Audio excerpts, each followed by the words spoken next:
and then I could possibly pose a couple of questions or a couple of round of questions to each one of you if I believe you've not been sufficiently provocative in your responses or you have eluded responding to some issues that many of us would want to discuss in Asia. And as Ambassador Petteri mentioned to me outside, he will skillfully avoid answering anything he finds uncomfortable. So that option exists with you. And finally, I would like to leave at least 10 to 15 minutes to pick up 4 or 5 questions from all of you here. But certainly from my young friends at the back of the room, I want to bring you in. So please be ready with your questions. You can pose it to our friends who are most concerned with this region. So let me start with you, Ambassador Petteri. Your opening comments on some fresh perspectives on this new frontier. Thank you very much. I didn't say skillfully avoid. I said I will try to wiggle my way out on the questions that I can't answer. Firstly, let me just thank you for the invitation. It's great to be here in India. The title of this session is Perspectives from Arctic and European States. That's an interesting one for a representative of Finland to sit in. I represent an Arctic states. There are only 8 Arctic states in the world. The region is the size of the African continent, and the Arctic states and the Arctic Council are a key part of the governance in the Arctic. I also represent the happiest country in the world for the 6th time in a row, although I belong to the melancholic minority in that country. But in addition to that, Finland, of course, also is a European country, and we are a member of the European Union. So there are several perspectives. And perhaps a third characterization of Finland, and picking up on what the Korean ambassador referred to, the icebreakers. On the issue of icebreakers, Finland truly is a global superpower. Mm-hmm. The 80% of all the icebreakers in the world have been designed by Finnish shipyards. 60% of all the icebreakers in the world have been built in the Finnish shipyards. And I think the recently signed Ice Pact partnership with the United States and Canada will further enhance our abilities in that regard. Let me say that on Monday, me and several of my colleagues will fly directly from here to Rovaniemi in the northern part of Finland to attend the Arctic Spirits conference where we sit in a panel. And I think this travel, in a nice way, it demonstrates that this really is an issue for the whole world. It's a topical issue here in India. India is a key partner in the Arctic cooperation. India has much to contribute. India is a very active observer in the Arctic Council. India has resources, India has knowledge, and there's much to be gained from further constructive cooperation. And I think, I firmly believe that we Arctic states, we need to reach out more to our colleagues outside the region to build partnerships, to engage in bona fide cooperation, and initiate cooperation for mutual benefit and for the benefit of the Arctic region and the whole world.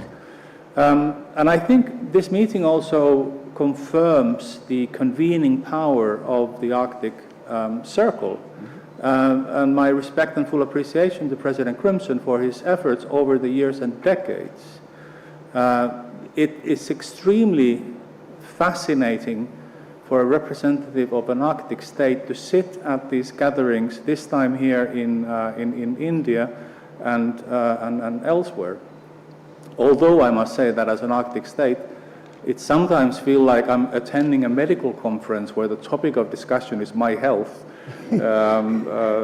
Slightly scary at times. But I conclude by picking up on a few things that were said earlier. Dr. Samir said that climate, that the Arctic region does not belong to the Arctic states anymore. I think when the 8 Arctic states hear that statement, they would collectively go, excuse me, and I would respectfully disagree with that notion.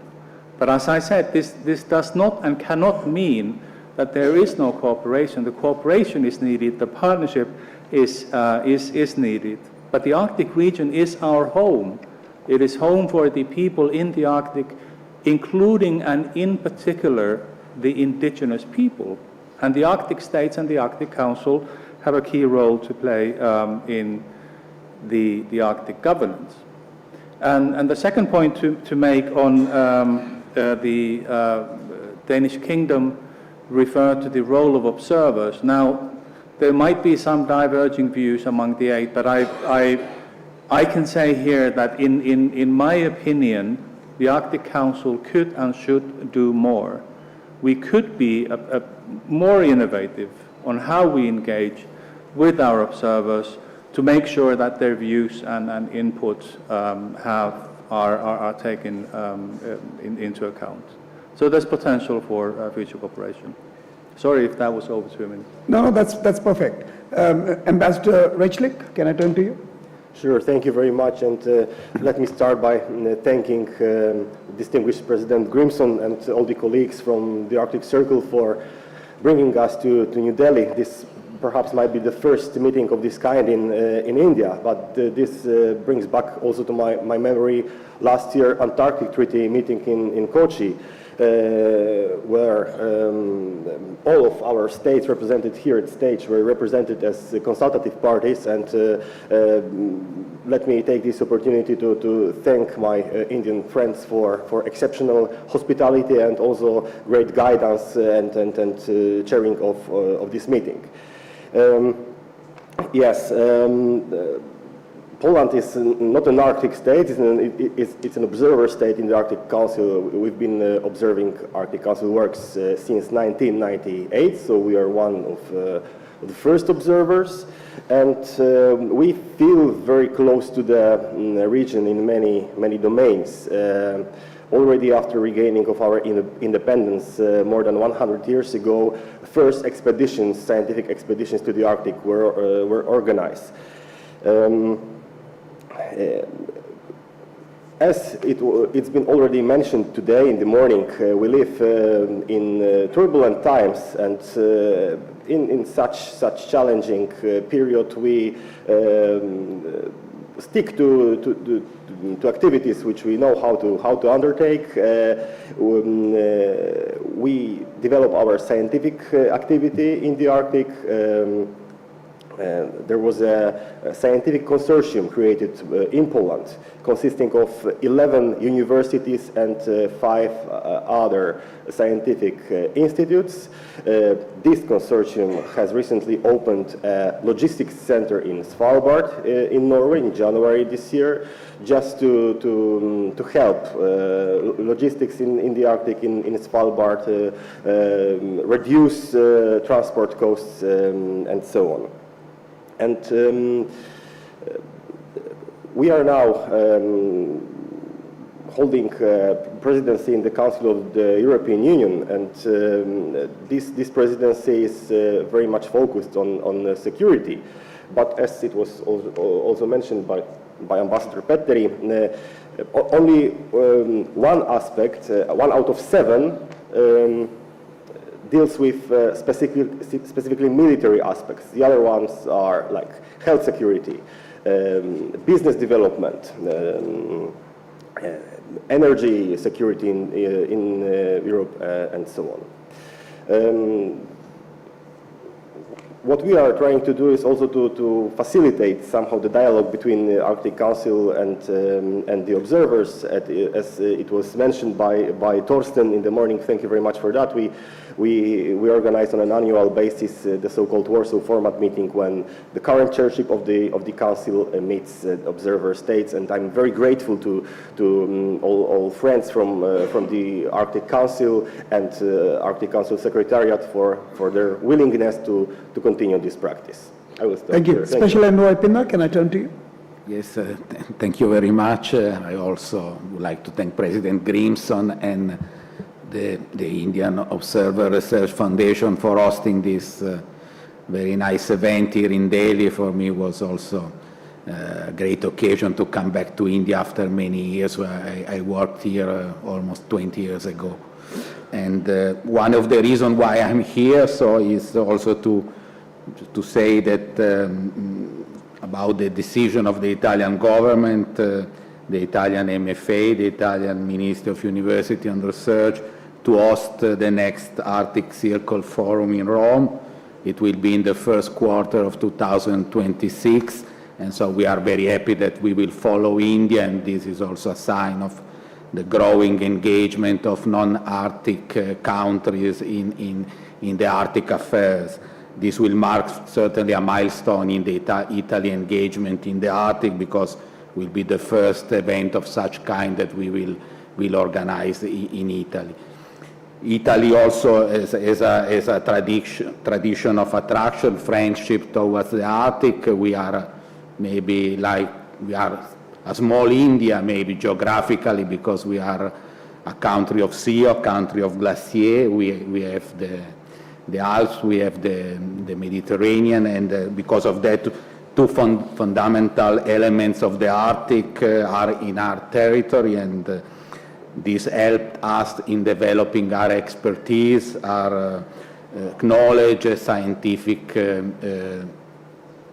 competence on the Arctic, and we have a very engaged scientific community in Italy, a polar scientific community dealing with Antarctica, but also with Arctic, and of course this is not a new engagement. So we had the first expedition in the Arctic almost 100 years ago. Next year we will celebrate the centenary of the Dirigibile Norge Polar Exhibition led by Umberto Nobile and Roald Amundsen, which is an enduring symbol of international cooperation in the Arctic.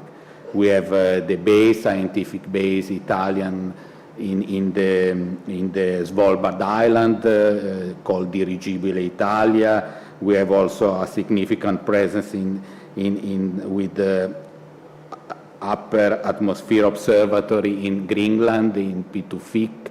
This is also a significant presence, and we have also a growing interest of the Italian Navy. We being a maritime, let's say, power, Italy is looking at the Arctic in terms of freedom of navigation, safety of navigation, and we have the Hydrographic Institute of the Italian Navy is organizing every summer a research campaign in the Arctic, usually between the Svalbard and Greenland, and we are going to continue these efforts, and we are building also a new vessel in order to be more present in the coming years in the Arctic for research. So research is the main driver of our engagement in the Arctic, but we are now updating our national documents, the strategy, the Italian strategy for the Arctic. Of course, we will address other issues as well. Of course, the security, of course, the preparedness, resilience, connectivity. So we have to think about the Arctic in a more comprehensive way. So I think the approach we had before, more based on climate change and sustainable development, is still very much the case, but it's no longer the only thing that we have to address. So we will enlarge our profile, we will enhance our profile in the Arctic, and we will try to see this region in a more comprehensive way, because there are many interconnected issues that we have to solve, involving also together with the non-Arctic state, and we also welcome very much this event and the interest of Asian countries in the Arctic. We recently had an event in Rome, a bilateral event with Japan, so about Arctic collaboration, and for that certainly we are ready to contribute more and more and to play as a non-Arctic state a bigger role in the Arctic governance. No, thank you. I think that first round of opening statements makes it quite clear that each of you on the stage and the countries in Europe are committed to the region, are invested in the region, are familiar with the region, and of course from climate change to now the security aspects, we have heard the interventions elaborate on issues that matter. But let me ask you a more pointed and direct question, which in many ways affects both the non-traditional security aspects that were elaborated this morning in the previous interventions, but also the security questions, which currently the European continent is grappling with. Maybe for the audience in Asia, in India, and those who are watching us online, it would be useful to ask you this question, that how does Arctic governance and the Arctic Council continue to remain vital and relevant when the Council is itself divided by the absence of a member from conversations with the other 7? How is the Ukraine conflict or the situation in Ukraine, the Russian invasion of Ukraine, complicating the ability for Arctic governance more broadly, for European participation more specifically, and for the Arctic Circle states? By the way, like you mentioned, 7 of them are not only part of NATO and the EU, but also a few of them are recent NATO members who have in many ways been catalyzed by what has happened recently. So maybe Ambassador Petteri, and by the way, I understand your sentiment on ownership. We have an ocean named after us in India, and we also feel that affinity, but we sometimes need to find partnerships to do better for the ocean and for the region. But, coming back to the security question, how do we respond to the situation in Europe today with the broader consensus on creating frameworks for the future in the Arctic region itself? Thank you. In fact, you asked a question which has probably 20 sub-questions, and there are various ways to approach this. But I will try with 3 points. When Russia brutally attacked Ukraine in February of 22, in the subsequent months and the year, the world outside the region was convinced that the story of 3 decades of the Arctic Council was dead. I remember having been in Reykjavik at the Arctic Circle Assembly, I believe in 22 or 23, where that was the message that everybody repeated. Now I'm peaceful, amicable Finn, unable to display any emotions, but I got really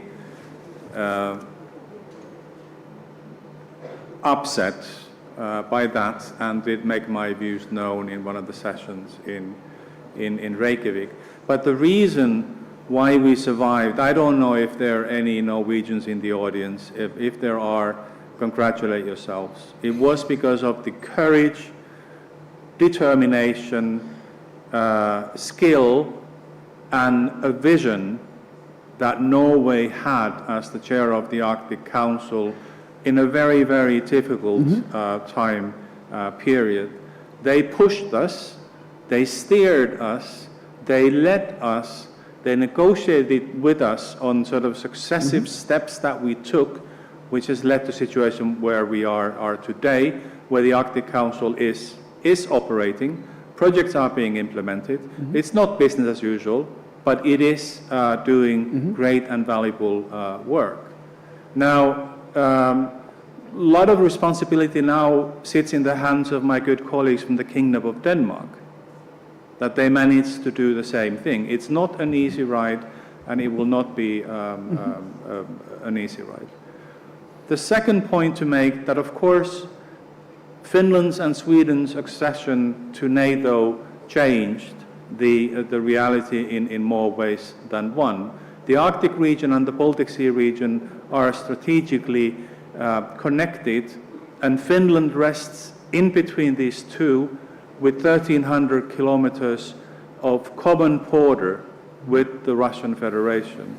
So the whole military security, preparedness, resilience, security of supply, transport routes, capabilities, and all of this has become enormously important aspect of Arctic cooperation and will continue to do that. Third last point, however, is that we need to balance that with everything else which is there in the Arctic, so that the military aspects don't overwhelm everything which is important in the Arctic region, ranging from the climate change, welfare of the people, indigenous people, scientific research, sea routes, sustainable development. The list is endless.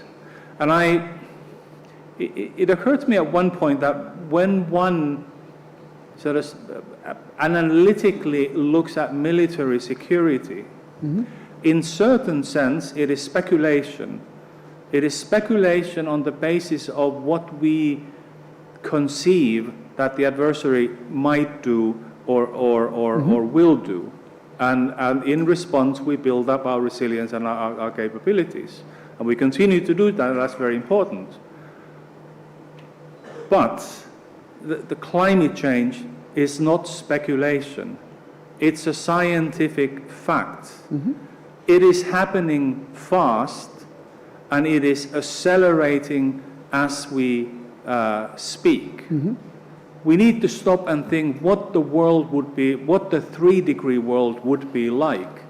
And we've heard from our Asian friends the impact on their corner of the world. But we should not be complacent, think that this will be a gradual process, that we just follow that it keeps getting warmer and the sea levels rise, because we have to allow for the possibility that some of the changes may be abrupt. We cross a tipping point which runs the risk of a cascading effect on other tipping points. And then we can no longer do anything. It doesn't matter what we do. And everybody focused on the Arctic, we need to keep in mind our own sons and daughters. It's their world that we're trying to save. And we need concerted action. We need cooperation between the Arctic states and others. Our colleagues in the rest of the world. Ambassador Rychlik, can I come to you? Yeah, sure. Of course, I joined the voice of Petteri, and we as a country neighboring both Russia and Ukraine are, of course, mostly interested in a peaceful solution and ending of this war. It is also obvious that Russia is a crucial state for Arctic cooperation, more than 50% in terms of territory of the Arctic. But in current circumstances, after Russian aggression on Ukraine, the cooperation needed to be limited. But of course, we are not happy about that. We would like to see Russia as a responsible state engaged in constructive cooperation at international level. Instead, they invaded brutally their neighbor. It makes us invest more in our military capabilities, and it's not a matter of our will, but it's a matter of the necessity. Yes, we have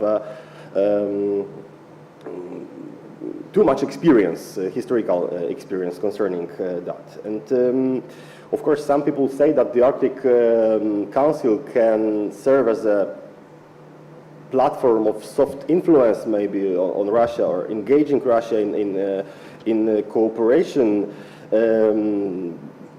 That this may be the first area or forum of normalization of relations. we'll see. What we as Poland try to warn our friends is that we should rather not isolate cooperation in the Arctic Council from what's happening elsewhere, because this just doesn't serve a peaceful solution. But Ambassador, I want to ask you a question on that. Yeah. I think there are many outside of that region, because obviously we don't have the immediacy of the conflict, and I recognize that. We are not an affected party. But many believe that certain councils and certain collaborative mechanisms must be immune from the vagaries of politics and war. Sure. For example, we worked very hard in the global south to make the G20 survive, just as Norway worked hard to keep the Arctic Council alive. India, Brazil, Indonesia, and now South Africa are fighting very hard for the G20 to continue to remain relevant. So some would argue, contrary to your position, that some councils must continue to do their work for responding to climate, for responding to development goals, for responding for the greater good of humanity. Absolutely, we have few challenges and threats in the Arctic which are common. Threats coming from the Arctic, environmental, climate threats, will just not step at certain borders. There are common threats, so they need also a common approach. That's why we need all the actors, and of course, here I can agree. But on the other hand, what we know very well, if some partners are of the opinion that coming maybe to business as usual in some forums will help Normalization problems of the in other situation. areas. We are afraid this may not happen, knowing the attitude of Russia. Despite we are a neighbor with quite a bad experience in recent decades, we were very open already in 21st century towards good cooperation, good friendly neighbor relations with Russia. Russian foreign minister was a guest of our ambassadors conference. Our foreign minister, acting as a chair of the OSCE, just 2 weeks before the Russian invasion, visited Moscow, trying to somehow address their concerns. But the outcome is obvious. Last week you hosted a very important conference of the EU on the Indo-Pacific as the presidency of the European Union Council. Exactly. I was there last week, and I had the pleasure of being there. But I'm going to just turn to you, Ambassador. I want to turn to Special Envoy, and I'll come back to you for an intervention to add to what we just heard. But let me turn to a Special Envoy, Ambassador Rychlik. Ambassador Special Envoy Pinna. Sorry, there are too many terminologies. But let me turn to you, Mr. Pinna. Yes, no, thank you. So I would like also to commend the work of the President of Norway of the Arctic Council, because I think they have done a very good job, an excellent job in keeping alive, in navigating in troubled waters, and assuring the continuation of the activity of the Arctic Council. Sometimes I'm also reading in researchers or specialists of the Arctic in the in Italy or elsewhere, writing that the Arctic Council is dead. We must avoid such narrative, because it's not true. So the Arctic Council is alive. Of course, is suffering, but is still continuing its activity. So Italy is supporting. So we think that the time maybe is mature, as maybe was mentioned during this conference, to have a greater role of the non-Arctic Council in the governance, because maybe they will help the Arctic Council to transform, to evolve, to survive still better in the coming years, which will remain probably difficult. I think President Grimson was right talking about the elephants, so we know about that. So for that, we think that this is an important instrument the Arctic Council has to preserve, has to be transformed. Maybe this is would be the will of the members, but there is a growing interest internationally of the non-Arctic countries in playing more and being considered to be more active, and I think that the position of the non-Arctic countries very often coincides. There are maybe can be slight differences, but there is a general willingness in being more involved in the governance of the region. Thank you. Ambassador Petteri, you wanted to come in? Yeah, I just wanted to make a quick note to Piotr's insightful views, just to agree with him that business as usual is not really a feasible option in the foreseeable future.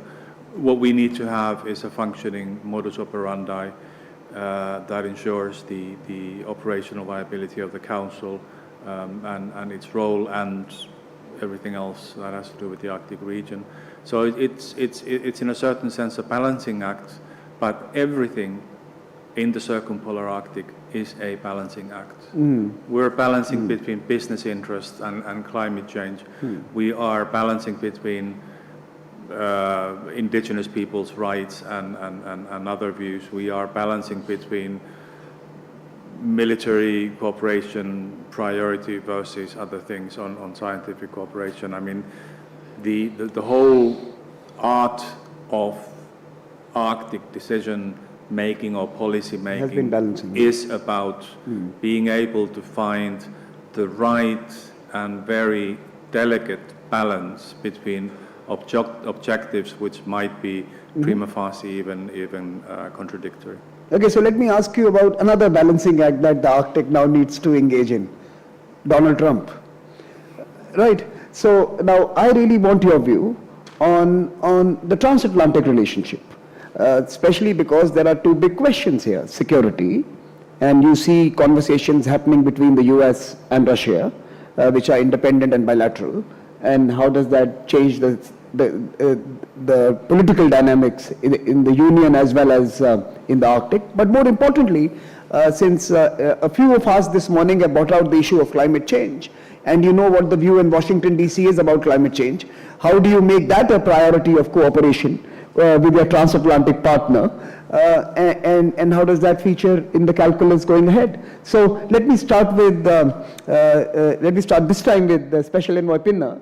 I think your leader was the most recent one to meet President Trump. How does the transatlantic relationship change or affect or impact or shape the future of what Europe may do in the Arctic region? I suppose the shortest answer is too early to say. It's not my job to comment on the thinking of another Arctic partner. I have a full-time job trying to explain my own country's thinking. But I believe that if one reads the statements that the new administration has made, one way to interpret that is that the Arctic will continue to remain a key priority for the United States for a whole host of different reasons. I earlier referred to the ice pact between Finland, Canada, and the United States on icebreakers. That's one indication of it. And I think we all eagerly await for the new administration to nominate a new Arctic ambassador following Mike Schrager's departure. The United States does have a senior Arctic official, so I have a colleague there also to talk to. But in my understanding, the sort of top-down analysis in Washington on everything that they are engaged in is still underway, and we will see the conclusions that they reach. But these sort of developments, together with Russia's brutal war of aggression on Ukraine and other things, they don't make Arctic cooperation easier, but we will pull through I'm convinced, because there is no other option but to pull through. Mr. Pinna, can I turn to you? Yes, just to add that maybe one positive thing is that the United States are considering the Arctic more and more strategic, so it will mean that they will pay more and more attention to the Arctic. This is maybe also a positive development, and so as an ally, as a partner of the United States, so we have to assure that they will also continue to think about the sustainability, about one of the main issue of the Arctic is the principle of the concept of sustainability, sustainable development, etc. So we have to assure that the United States will remain committed to these ideas, to this principle, because without them, of course, to have a cooperation, a framework of cooperation in the Arctic will be more difficult. So this is our mission now, is to engage them in such dialogue on sustainability. Thank you. Would you like to come in on this? Just very briefly. Yeah. I think that this narrative of the new administration and some steps might be shocking for some people, but I believe that eventually they will have a positive and sobering effect for Europe. And my prime minister has recently stated that it's a paradoxical situation when 500 million Europeans ask 300 million Americans to deal with 100 million Russians. Yes, so that's a paradox. Our cooperation, our bilateral cooperation is going on. Defense sector is very much engaged, but also scientists. Our polar scientists are also cooperating, for example, within NASA. Mm-hmm. So. And when it comes to the most difficult aspects, I think it's worth reminding a part of Ottawa Declaration, where Arctic Council members ask other states to respect and recognize the sovereignty of Arctic states in the Arctic. So I think it should work both ways. Okay, good. We have 11 minutes. I want to bring, sorry. Can I add? Very quickly. I speak fast. May 23, when people were thinking the Arctic Council is dead, the 8 governments and 6 permanent indigenous peoples organizations negotiated and released a joint statement, which was a surprise to many and an achievement, I believe. The 8 governments and 6 indigenous peoples organizations are negotiating and hopefully will release a joint statement on the 12th of May, when the chairship is transferred from Norway to the Kingdom of Denmark. The content of that joint statement will then indicate to the rest of the world the content of how we see the current situation with all the changes. Thank you. I'm going to turn it to you guys now. I'm going to bring some of the young folks from the back of the room in, because I know you have been raising your hand since the morning. I want to give you an opportunity. Please bring the mics there. And then I'm not excluding those in front, but I also want to include those who are sitting behind. So can we pick up 3 questions in a row, and then we'll turn to you? Can we club them together? Because there are quite a few hands there. Yeah. Okay, precise and short questions. Great. So, hello gentlemen and ladies. My question here is that, as we, Ambassador Petteri did mention about the balancing act. So, what are we doing to safeguard Arctic as a global commons, understanding its growing role in scientific cooperation and also climate stewardship, vis-a-vis navigating its ballooning role in energy security and maritime geopolitics? So this is my question to Ambassador Petteri. Thank you so much. Okay. Can we have the second question? Go ahead. Yeah. Thank you, everyone. And I will not take the name, and because I have not remembered. I have 2 questions. That within the Arctic Council, there is a big. There are 2 major players, Canada and Russia. They are just. They have jurisdiction, they are claiming jurisdiction over northwest passage and northeast passage. So to whom the European Union is, European Community of Arctic is going to support? This is my first question. And the second question that Ambassador of Finland, I support Samir sir's argument that Arctic belongs to no one. No, I didn't say that. But this is the question that are you ready to share the global common, means it is for to the Asian nations and other non-Arctic nations. So what is your opinion that whether this global common space within the Arctic Ocean, does it belong to the rest of the world, and how you are going to share it with specifically with landlocked nations like Nepal, Bhutan and African nations? No, look, before I'm accused of trying to change the map of that's not what I said.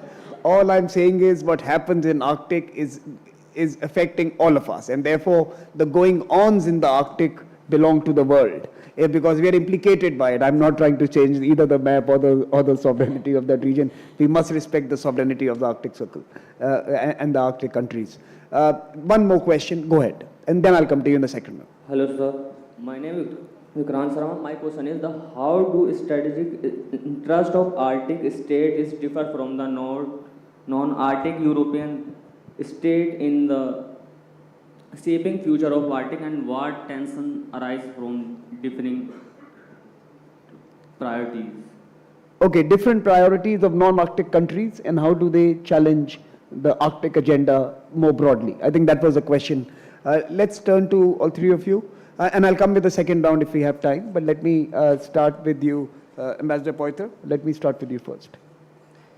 Go ahead. Yes. No, let me turn to So I will Piotr maybe address the second question because the first one was addressed to Yeah, Petteri. correct. So I'm not sure if I caught it correctly, but it was about European also engagement, I think, and EU in the Arctic, yes? Yes. No, I mean, there's a dispute between Canada and Russia. That was a question. And where is the European community tilting on the western and eastern spaces? Yeah, well,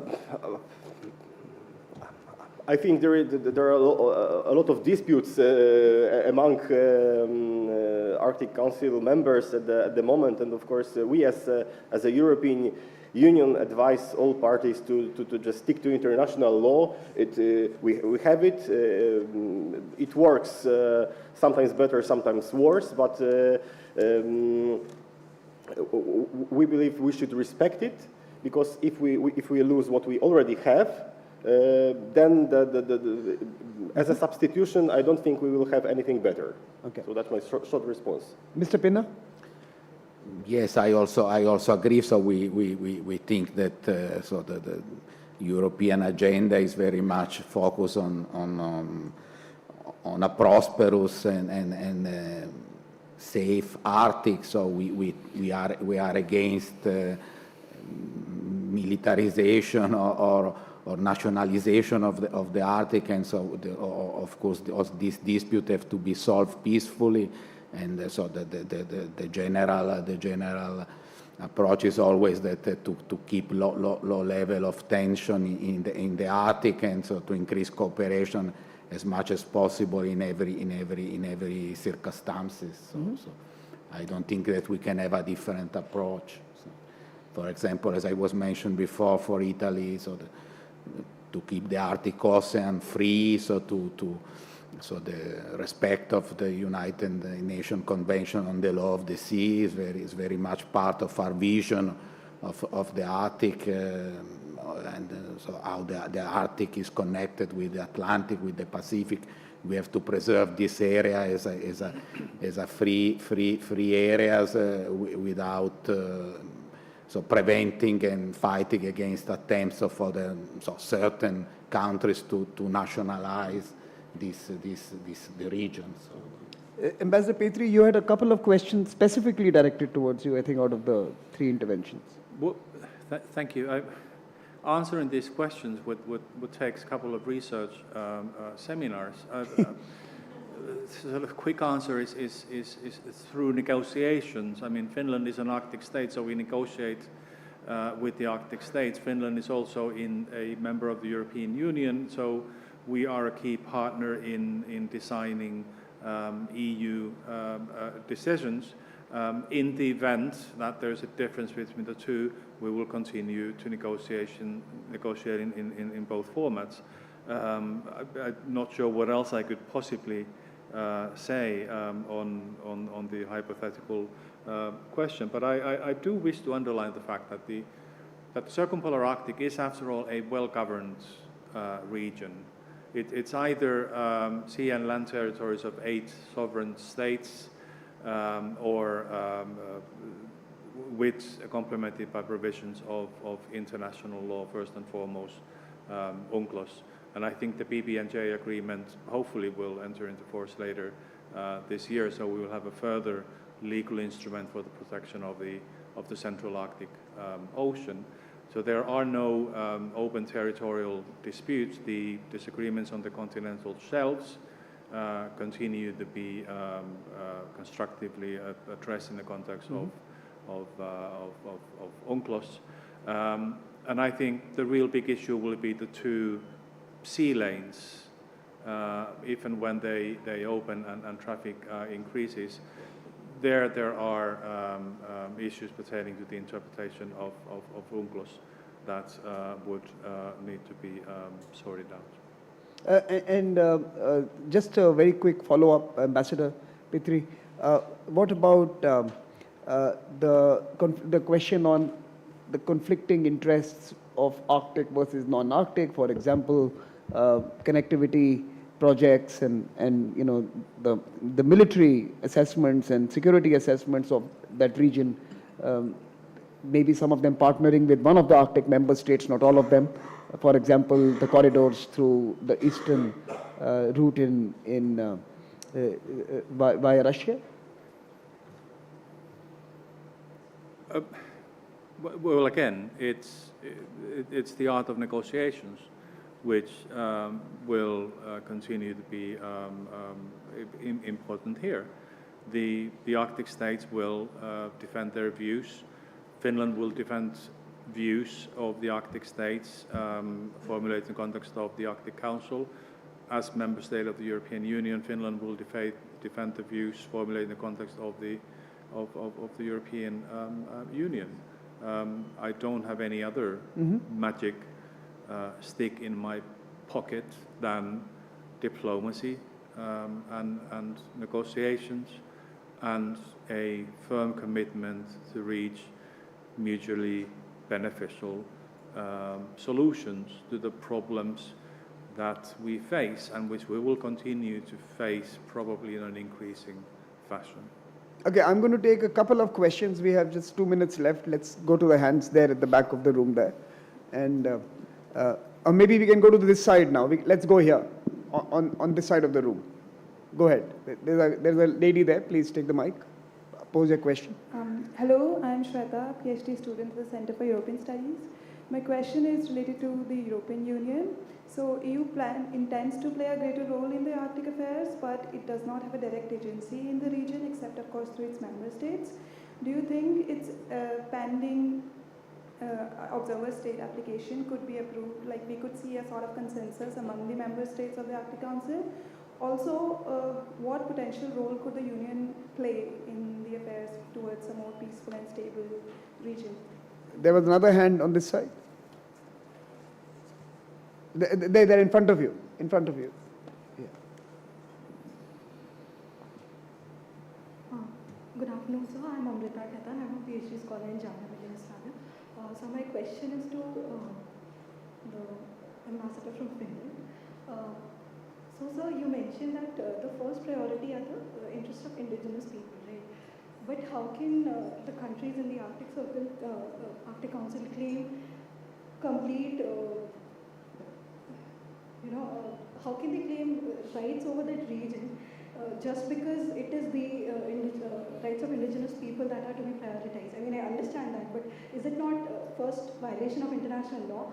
And second, it's like saying Indian Ocean impacts fishermen and coastal areas first, so then Indian states of Tamil Nadu or Kerala should have more say in that region. That's my question. Okay. I think the lady here wanted a question. I want to quick. Yeah. This is Kanakvali Suryanarayanan, Polar Law scholar from India. So my question is on, we talked a lot on climate change and Trump and being in power. We had a challenge with having a ministerial declaration in 2019 because of the statement of the language on climate change was used. It was stonewalled. And we had people like Athabascans saying that these statements are not from us. So the indigenous people were not consulted then.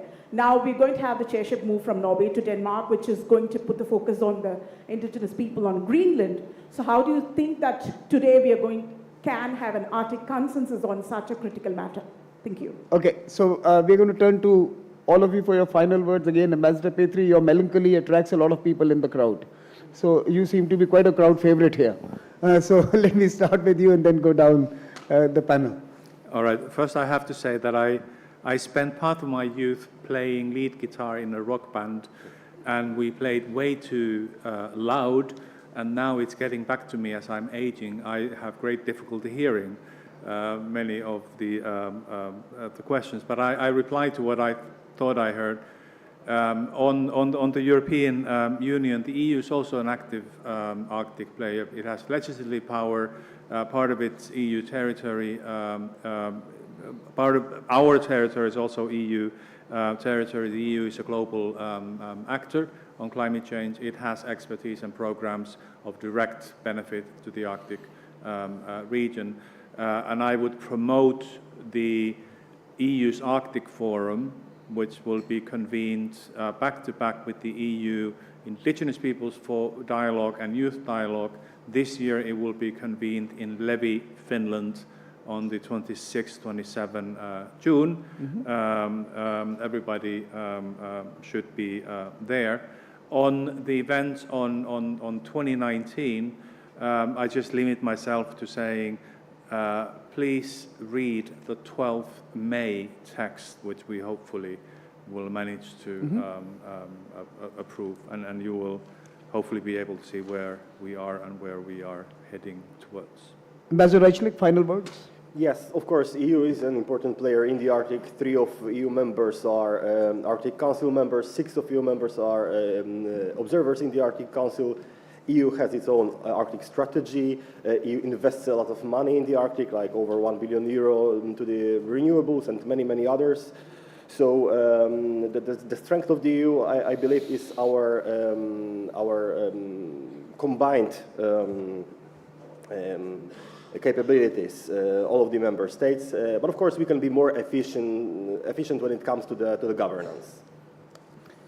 Mr. Pinna. Yes, and I think we would also like to see the EU playing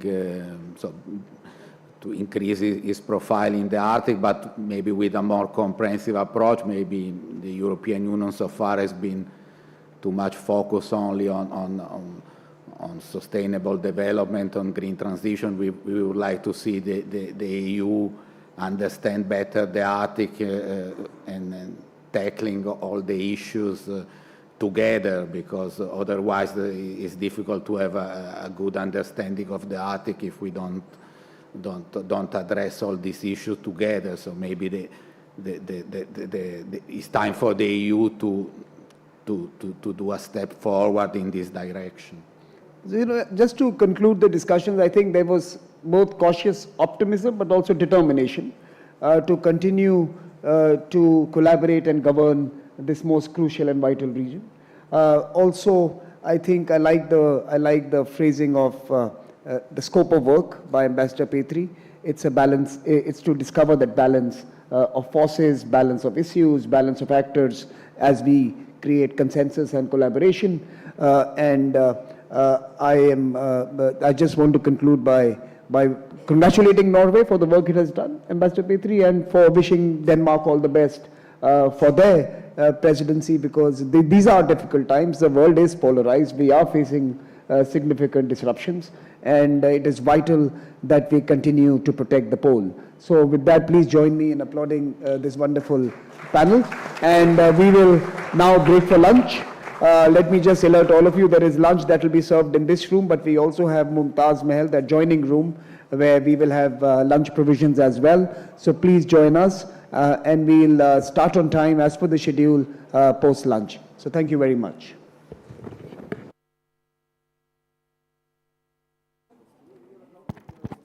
Thank you very much to the speakers for this session. We will now break for lunch and reconvene again at this hall